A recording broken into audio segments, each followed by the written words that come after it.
السلام عليكم. فيديو جديد مع بوس في الاهلاوي، وحابب اشكر كل واحد مشترك معانا في القناه، واتمنى ان شاء الله المزيد عشان صوتنا يوصل لكل اهلاوي محترم، وكله يدي اللايك والشير لابو يوسف. حمدي فتحي وداعا وداعا يا ابو الرجوله، وداعا لاحسن لاعب في النادي الاهلي السنه دي. احنا مش عايزينك الا انت تكون مبسوط، احنا مش زعلانين اللي انت مشيت. انا على المستوى الفني زعلان عشان ابو الرجوله مشي، بس يمين الله انا فرحان لك عشان انت ما قصرتش مع النادي الاهلي، وان شاء الله انت راجع النادي الاهلي يا حمدي يا فتحي.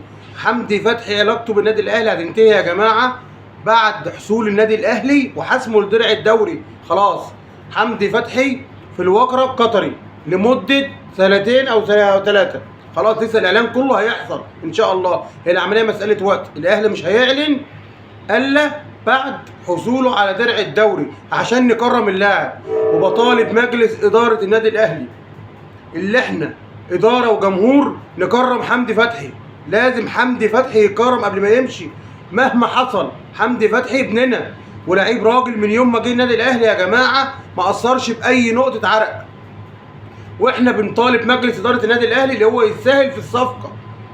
اللعيب طالما ما قصرش معانا احنا ما نقصرش معاه، ده مستقبله ورزق بيته. طالما واحد شايف رزق بيته كده يبقى احنا نسهل معاه، مش اللي احنا النادي الاهلي اللي يعمل اي حاجه معاه. النادي الاهلي طول عمره بيسهل مع لعيبته في الاحتراف،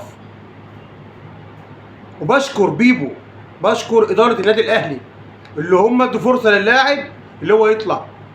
وبامر الله حمدي فتحي راجع يا جماعه يا اهلاويه، حمدي فتحي راجع، ده بيته يجي في اي وقت وينور، وكلنا نودع حمدي فتحي بكل خير. لازم كده يا جماعه، اللعيب اللي يخلص لنا اللي احنا كلنا نسقف له وهو ماشي.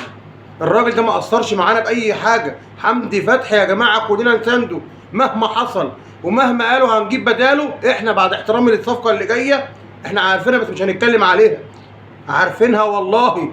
والاهلي مخلص في صفقه بديله ولاعب دولي، بس احنا مش هينفع نتكلم عليه دلوقتي. اللي احنا نقدر نقوله كلنا ورا حمدي فتحي، وبامر الله يشرف النادي الاهلي ويشرف مصر، يشرف النادي الاهلي ويشرف مصر.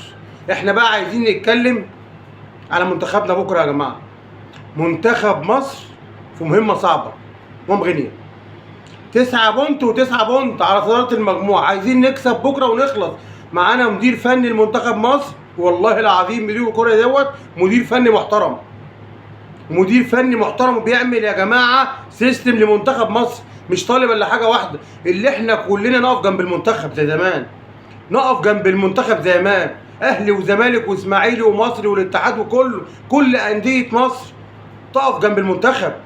المنتخب مش هيرجع لما احنا كده يا جماعه. ليه؟ احنا كلنا كنا ورا النادي الاهلي، يبقى من اللحظه دي كلنا ورا المنتخب. ماتش بكره مهم، اي 11 راجل بكره برضك يلعبوا. لازم نخلص من ال3 بونت بتوع بكره، عايزين نبقى 12 بونت ونطلع بقى نريح دماغنا نشوف هنعمل ايه الماتشين الجايين ولا الماتش الجاي. احنا كلنا ورا منتخبنا، نرجع الروح الرياضيه زي زمان، نرجع نحب بعض. مش هيرجع منتخب مصر زي الاول الا لما كله يحب بعضه. والله العظيم منتخب مصر ما هيرجع زي الاول وكلنا وراه الا لما كلنا كده نحب بعضنا. ما حبناش بعضنا منتخب مصر ده مش نافع. حبنا لكل واحد لنادي ده وقت حاجه اكيديه، كل واحد يشجع من النادي بتاعه زي ما هو عايز، بس نعرف في خط احمر هو منتخب مصر. لازم كلنا نعرف كده خط احمر منتخب مصر، كلنا نسانده. مفيش بقى لاعب، مفيش 2 من الزمالك، مفيش 5 من الاهلي كل واحد يتكلم عن ناديه. لا، انا اهلاوي اهو، اتمنى بكره زيزو يسجل، اتمنى زيزو يبقى نجم الماتش يا عم. ايه يعني؟ ده ما اتمنى اي لاعب من الاهلي يبقى نجم الماتش، اتمنى محمد صلاح يبقى نجم الماتش. لازم الروح الرياضيه ترجع زي زمان، الناس الكبيره دي ترجع تتكلم زي زمان، ايام حسن شحاته كل مصر كانت وراه، كل مصر نفسنا نفرح، نفسنا ناخد بطوله افريقيا، نفسنا منتخب مصر يبقى بطل افريقيا. مش هيبقى بطل افريقيا الا بيكوا انتوا، الا بالجمهور المصري كله بكل الانديه. نفسي مره كده افتح التلفزيون ماتش منتخب مصر في مصر الاستاد مقفول. امتى هيحصل الكلام ده؟ انت مش هيحصل الا بينا احنا.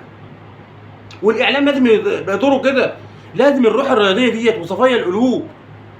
احنا منتخبنا يا جماعه ماتش بكره مهم، كلنا وراه. اي 11 بقى، الشناوي يلعب، صبحي يلعب، او اي حد يلعب، احنا مش هنشمت في منتخبنا. عشان واخد من الاهلي ولا سايب الزمالك، او واخد من الزمالك وسايب الاهلي. لا، ده لو واحد بس بيمثل نادي، لو مفيش حد من ناديك في منتخب مصر تقف جنب منتخب مصر. شوف بقى، مش عشان فرقتك فيها 2 أو 3 عايز تشمت في لعيبه الاهلي اللي واخدين 8. لا، ده كده بقى احنا وصلنا لمرحله خطر. وصلنا لمرحله خطر، احنا كده بنوقع منتخب مصر. الراجل المدير الفني ده محترم وعامل السيستم، يمين الله عامل السيستم، واخد 5 ناشئين عشان يتدربوا معاه تحت السن. يعني واخد 5 معاه يتدربوا بس مش هيلعبوا. نديله الفرصه كامله. الراجل ده نديله فرصه كامله. الراجل ده بيروح اتحاد الكوره بيقعد من اول الصبح لغايه بالليل عشان يشوف اللعيبه ومتابع كل اللعيبه المحترفين. لازم كلنا نساند منتخبنا. لازم بكره يا جماعه ال3 بونت دول مهمين. لازم احنا عايزين بامر الله الاعلام كله يتكلم، مفيش الا منتخبنا هو اللي يتكلم عليه. احنا كلنا باركنا النادي الاهلي وبيوسف الاهلاوي والدنيا كلها فرحانه. عايزين بقى بكره تكمل بايه ونكسب، منتخبنا يكسب بكره ان شاء الله، وكله يغني يقول مصر مصر مصر. امتى هنطلع البيوت؟ امتى البيوت كلها تطلع تقول مصر والشوارع تقول مصر؟ امتى هيقول الكلام ده؟ ببطوله افريقيا للمنتخبات. مش هنتنازل السنه دي في ساحل العاج يا محمد يا صلاح ان شاء الله، ورجالتك الشناوي وزيزو وكل اللعيبه الا بطوله افريقيا. لازم بطوله افريقيا ديت تبقى ان شاء الله مصريه. احنا الاهلي اهو، الاهلي بيعمل المستحيل صح، يبقى مصر تعمل بقى اللي فوق المستحيل. لازم اللعيبه اللي في منتخب مصر كلها تبقى كده اهو. انسوا بقى الانديه، انسوها، فكروا مره بقى نجيب بطوله افريقيا اللي غايبه عننا. شوف بطوله افريقيا غايبه عننا من كام سنه. حرام حرام، بطوله افريقيا شوف غايبه عننا بقالها كام سنه. مش منتخب مصر يا جماعه، بعد احترامي لكم يا كل نادي في مصر، مش منتخب مصر اللي يقعد الفتره دي كلها ما يحصلش على بطوله افريقيا.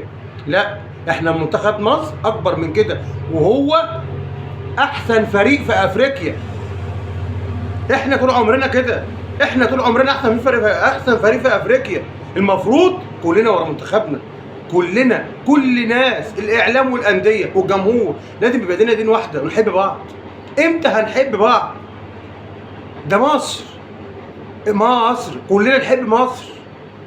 الانديه على دماغنا كلها، الانديه ولاعيبه الانديه كلها على دماغنا. المفروض من بكره، من قبل الماتش ما يشتغل كلنا نقول مصر، بعد احترام لاي حد بيشجع اي نادي.